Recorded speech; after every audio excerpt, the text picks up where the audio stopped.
Hey, this is Christopher Glennon, aka C2, and if you're in the market for a newer used vehicle, give me a call at 619-368-5550. I work at Kearney Mesa Dodge Jeep and Ram and have access to over 500 new vehicles as well as over 600 used. I look forward to hearing from you. All right. I'm C1. And I'm C2. And this is The Christopher Show. The Pixel Lounge. Located in San Diego, the Pixel Lounge provides you with creator space for content creation for podcasts, photo shoots, interviews, and more. If you're interested, the link for the studio is in the description below. Click it and book your session today. So we watched wrestling this past week. There was a big name that came back. This was not scripted. This is very much off the cuff. CM Punk, though. CM Punk, though, I'm looking forward to seeing what he does in wrestling. Not just that, but Randy Orton came back.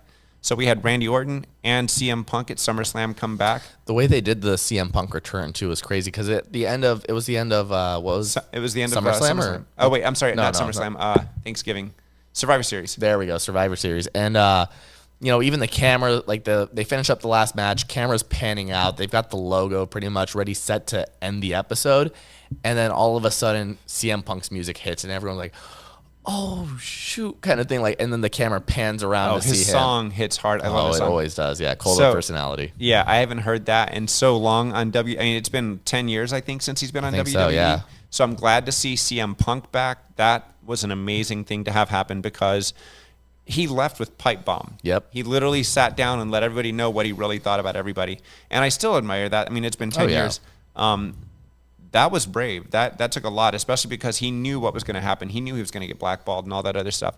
Yep. And so to see him come back now, Triple H welcomed him back. The other wrestlers are welcoming him back as well. Supposedly, except for Seth Rollins, right? Yeah, supposedly. Seth will welcome him back. I mean, Seth appreciates the competition. I like Seth Rollins as a wrestler. Yeah. I think that he truly understands what combative kind of situations can create, so he's going to monopolize that. Obviously, we know wrestling's real. The reason I bring this up and I wrap this into this, we've talked about Michigan, we've talked about your game, Lethal Company, and now we're talking about another thing as well that we've both been passionate about over the years. And, we watched wrestling back in the early 2000s with Undertaker, Triple H, HBK, and those guys, Stone Cold, Rock, Jeff Hardy. Jeff Hardy's my favorite of all time. Oh, Jeff Hardy, amazing with the things he did. So I wanted to wrap it in just for where they are modern times. It has been kind of stagnant for a while. Don't get me wrong. I know Roman Reigns has held the title for 3 years, but it's kind of like he doesn't fight anybody. So I saw him in person at Dragon's Lair one time when I was there. Oh, yeah, you did tell me I'm about the same height he is. And granted, he's got about 25 to 50 pounds on me. But when I look at the wrestlers now, it's been kind of boring without Randy. Randy's a great wrestler. I loved when I saw Randy and Riddle. Riddle's been kicked out. Oh, really? He got let go. Oh, wow. There were a lot of people that were let go recently, and maybe we should start doing a little wrestling update from time to time because I love wrestling. Yeah, I still watch same. it. I watch it every Monday night. We see Becky. Yeah, the Becky women's Lynch. division has gotten super tough. You have Becky and Charlotte. You have Nia Jax from San Diego. Yep. It's evolved in terms of how aggressive it's gotten, and I don't know if Becky and Charlotte took it to that, Charlotte Flair being Ric Flair's daughter, but I do know that they were the first time I recognized that, holy shit, the women have gotten aggressive. Dude, Charlotte did that freaking The taking her through the wall. I was thinking about the backflip at Survivor Series where she, from the top of the cage, she did a backflip and landed on all of them. The women are wrestling on the same level as the guys at this point. Yeah. They legit sacrifice their bodies with those high-flying moves that we saw in the 90s during the Ruthless Aggression. Ruthless Aggression was early 2000s, but even before that, the 90s where you had ECW kind of stuff. Exactly, ECW. That's exactly what I'm thinking. And the thing I saw this week, CM Punk came out. He said, Roman Reigns, you may be a Paul Heyman guy, but I want you to know who the original Paul Heyman guy was. So I see that storyline developing really well. Yeah. I see Randy's going after Roman Reigns. That storyline's developing really well. Going after the bloodline. Seth Rollins has Jey Uso, who's trying to get the title from him, but that's more of a friendly kind of thing, whereas the Roman Reigns thing is more combative. Wrestling's hitting an exciting phase right now in the 2020s, and it's been a while since it's been this exciting. John Cena has come back recently. Yep. I think they're going to take him into the next WrestleMania as well. And they're giving him, right now we're in the road to WrestleMania. So you have Survivor Series, SummerSlam, and all of that leads into that. So you start bringing in all these players. Yep.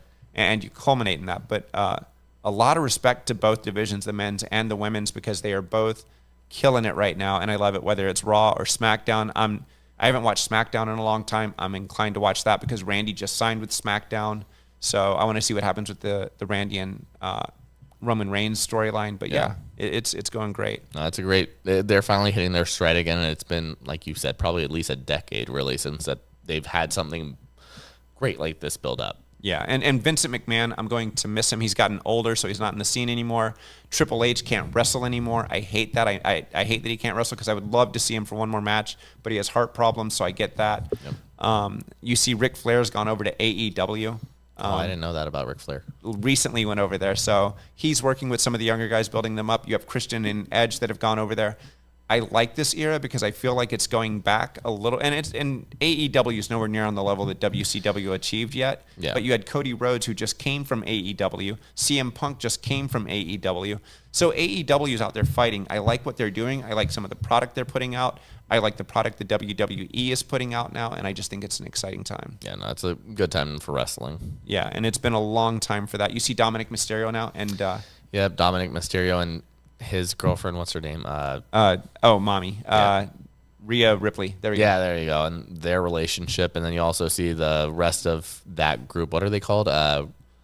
LWO. Latino World Order. Oh, okay. Oh, you're talking about Judgment Day. Yeah, Judgment Day. So there's Judgment Day, and Latino World Order is actually to do with Rey Mysterio and his little group that he set up. Gotcha. Which harkens back to the Eddie Guerrero days. Yeah. So, and I love the luchador style of wrestling. I think that that's great. You see Dragon, what's his first name? I can't think of it at the moment. But anyway, he's out there now. You have him and others that are trying to bring the luchador style to the U.S. as well. And then I just saw recently Shinsuke Nakamura. Triple H is trying to get the Japanese style of wrestling more integrated as well so that it becomes more diverse in terms of styles of wrestling. Yeah. So exciting times. I'm looking forward to seeing what happens with it. I don't watch UFC because that's legitimate. They're both legitimate violence, but the wrestlers are trying to help each other so they don't hurt each other, and they still do very risky stuff. UFC is trying to, they're trying to make sure that you tap out. Literally, they're like, no. There's either tap out or knockout, whichever one. And it's not staged. It is, hey, you're going to tap out because someone tapped you out. So, I'm looking forward to seeing what happens with WWE, where they go, and what they do with the product in the coming days. So let's wrap that up.